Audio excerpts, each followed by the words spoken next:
Hey there guys, and welcome to a giraffic guide for the Necrotic Wake dungeon. The entrance for this one is over here on the west coast of Bastion. Kyrian players have the unique ability to reactivate 2 Goliaths using their steward, which will provide a pulsing AoE damage and healing buff for the entire group. Our first boss is Blightbone, and last night's curry is not agreeing with him, so you'll want to clear a bit of space before you engage. Crunch is your standard tank slap ability, mitigate that if you can. Fetid gas creates a ring of silent but deadly fumes around Blightbone. It's going to tick damage and disable all abilities while you're in it. Heaving Wretch will target a random player with a green arrow before showering them with tikka masala in a frontal cone. The targeted player should stand still to allow everyone else to escape.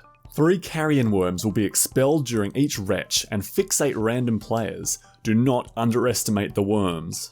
If they get to melee range of their target, they cast Blood Gorge, dealing large damage and gaining a 50% damage buff. This stacks. At 3 stacks, the worms explode in a carrion eruption, putting an immense dot on every player. Your top priority on this phase is kiting, CCing and killing those worms. On Mythic, they're also going to spawn a fetid gas pool on death, so try to group them up as much as possible. Next up is Amarth the Harvester, with a very ad-heavy fight. Land of the Dead spawns skeleton minions that you need to focus down. Prioritise the mages or at least kick their frostbolt volleys. Final Harvest will sacrifice all adds and their corpses. Living adds will apply damage to every player, while corpses only hit a small area around them, so kill as many as you can before this goes off.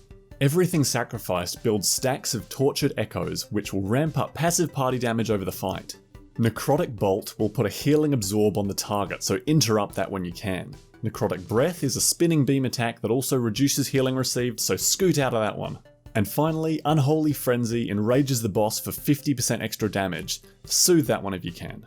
The third boss is Surgeon Stitchflesh, who's going to summon abominations and bombard you with mechanics from the safety of his workbench. A noxious fog surrounds the workbench, so don't even try to approach him.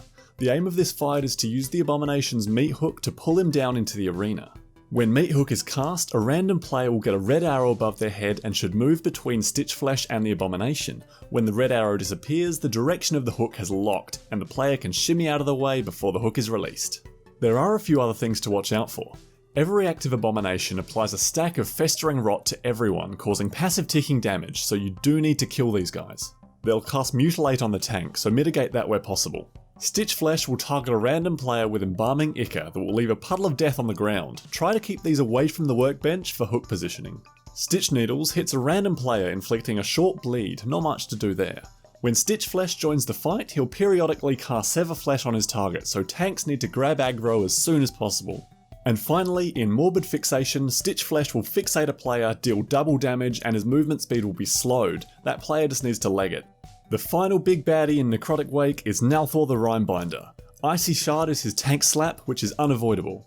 Frozen Binds will affect a random player, freezing them and dealing ticking damage. When it ends or is dispelled, it applies to anyone else in the blue ring, so wait for people to move out before freeing someone. Comet Storm will cause a trail of blue swirlies to follow you. Just keep moving to dodge them and don't run into someone else's. Nalthor will occasionally apply his Icebound Aegis, an absorb shield that deals pulsing party-wide damage. Break through the shield to end the mechanic. Finally, Nalthor's fancy mechanic will randomly select a DPS player for Dark Exile. The player will be whisked away to a lower platform where they must run a gauntlet through a hail of blue swirlies. Unfortunately, I don't have great footage of this because I main a healer. You'll need to hurry here because the time you take directly impacts the difficulty of the fight. Every 6 seconds, the player will get a stack of Frigid Cold that slows their movement speed. To end the exile, the player must kill the Siphoner at the end of the gauntlet and click on the freed Kyrian to return to the boss. Upon your return, you'll get a 100% crit chance buff to compensate you for your time, but when your Frigid Cold stacks expire, you're going to leave an ice puddle on the floor with the size based on the number of stacks that you accumulated. So drop that bad boy off in one of the corners and feel judged when everyone sees how big your puddle is. And that's it! That's the Necrotic Wake on Mythic difficulty. I'm planning on making many more of these guides on all things Shadowlands, so if you want to see more like this, subscribe to the channel so that you can see when I'm posting new videos. Let me know in the comments if you found the guide useful or what you think of the dungeon in general. And until next time, thanks for watching, take care, and good luck in your runs.